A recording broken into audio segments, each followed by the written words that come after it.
Hi and welcome to Deloitte Amsterdam for our fourth Voices from the Field session. So last week we had a look at the use of LGD and we already made a quick link to survival analysis.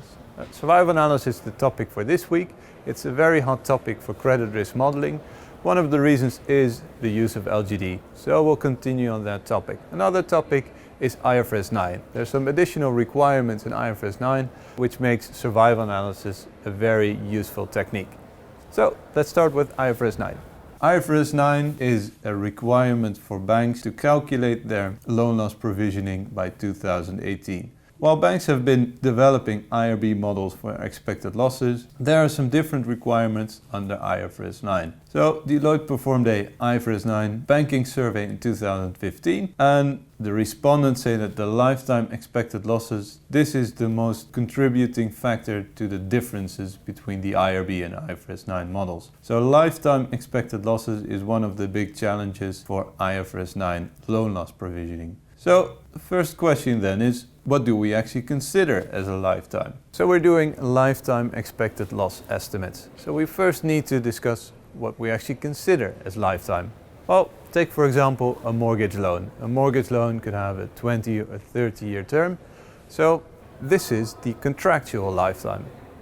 But in practice you'd have lots of repayments on mortgage loans. So for example, there could be a full repayment of the loan within 5, 7 or 10 years. On average, you could say there's a behavioral lifetime of a mortgage of 7 to 10 years, for example. So there's a huge difference between a behavioral lifetime and a contractual lifetime. Now, for IFRS 9, we want to give estimates, a best estimate for the expected loss. So we want to consider the behavioral lifetime. So for this, let's have a closer look at a lifetime probability of default. So a lifetime PD will be the topic next. So what's driving this behavioral lifetime? Well, a default is just one of the ways for a loan to exit the performing portfolio.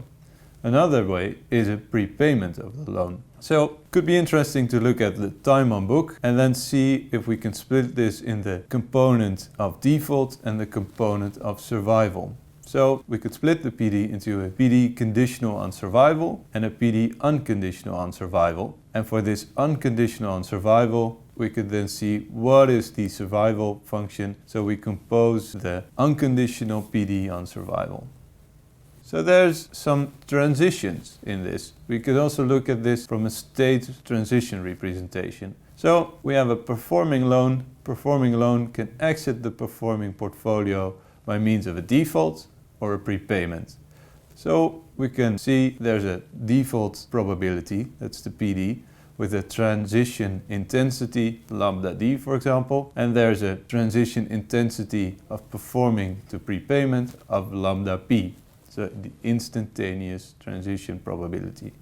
The complement of these two is then the intensity of a performing loan staying in the performing portfolio. So a state transition representation of the performing portfolio. So let's have a look at transitions for default. So this is a default process, a simplified default process we looked at last week, and it is the default process of a loan going from performing to default. Then a default can go into litigation or no litigation, and then it resolves into either a recovery or a cure. So a simplified default process.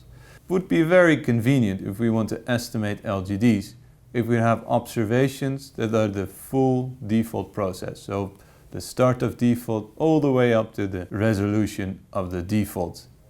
But now what we see in practice. So say we have an observation window of January 2008 up to December 2015. There's a multitude of possible defaults. So for example, we could have a start of default after January 2008 and it's resolved long before December 2015. So we have a complete workout. Another example is we could have a default that already started before January 2008 and we have the default resolution within our time frame. Another possibility is a start of default within our time frame, but then it hasn't resolved yet in 2015.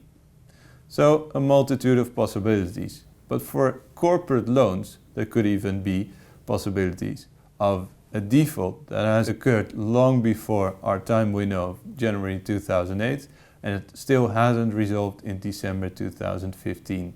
So we have very long defaults. So in the first generation of Basel models, we see a lot of development samples only based on complete workouts. So out of sheer convenience, only complete workouts were used.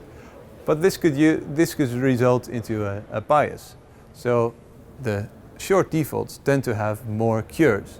And the longer defaults, they tend to have higher losses. They tend to have worse collateral coverage. So in the end, if we use this bias sample, we could have an underestimation of LGD. So survival analysis, it's an obvious choice of addressing these issues, but we first need to go into some more detail of a default process. We can still use a lot of information on these unresolved defaults, these incomplete workouts. So for example, if we have a start of default before December 2015, but it hasn't resolved yet, we can still use all these month-to-month realizations of, for example, a conditional cure probability. So we can still give estimate of the month-to-month cure probability. So we can still use this. This is a use of survival analysis. So from this we can estimate the full conditional cure probability curve. So it's a probability of a cure given that the default survived for 3 months. So what does it mean? So for a start of default, the estimate for the conditional cure probability, it's the estimate for the cure for performing assets. It's the estimate of a loan that's still performing going to default.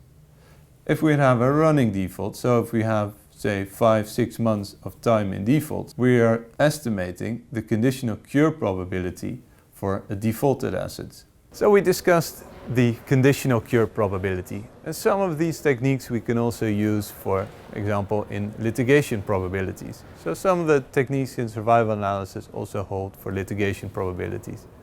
Another important observation is if we model LGD for defaulted assets, we're in its essence looking at a loss for unresolved defaults. So if you take a snapshot of our portfolio, if we look at the defaulted assets, we're trying to give estimates for unresolved defaults. Now to a state transition representation. We looked at this for the performing, now for the defaulted. So a default can go back to performing, this is a cure probability, or it can go from default to litigation. So we have 2 ways of a resolution of default, a cure and going to litigation. And the complement of this is staying in default, so that's an unresolved default. So we have 2 transition intensities, one going to performing, one to litigation, then the complement, which is staying in default, an unresolved default. We can summarize the default and performing transitions into one transition matrix. So on the left hand side we see the initial state, and on the top row that's the second state. So we could see a default going to default, that's an unresolved default, a performing going to default, that's the PD, or if the default goes back to performing, that's a cure. So these transitions we can present in a matrix. So we can incorporate the PD, the cure, litigation and prepayment. Well, a key challenge in this transition matrix and the estimates we want to give for the components is that the rating philosophy might differ from an IRB perspective or from an IFRS 9 perspective. So from an IRB perspective, the PD would be a long-term average PD because we want to use this long-term average PD as an input for our IRB formula. But for IFRS 9, this PD is required to be cyclical. It's a point-in-time estimate of PD. So it's very important when you develop these components what the intended use is. Is it a IFRS 9 or an IRB perspective? Well, a lot of banks used to build IRB models and they tried redesigning these IRB models into IFRS 9 models.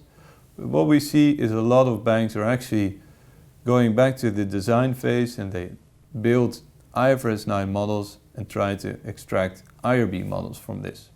So, to sum it up, survival analysis is a hot topic in credit risk modeling right now. IFRS 9 requirements, but also increased attention on LGD models, make survival analysis a very interesting technique to have a closer look at. So, some highlights. Incomplete workouts. So incomplete workouts, they've been ignored in many cases, and survival analysis can help you incorporate the information of incomplete workouts. Another one is the behavioral lifetimes that are required in IFRS 9 modeling. And third, LGD, if we want to take into account the states of a default process and the time already in default, survival analysis is an obvious candidate to look at.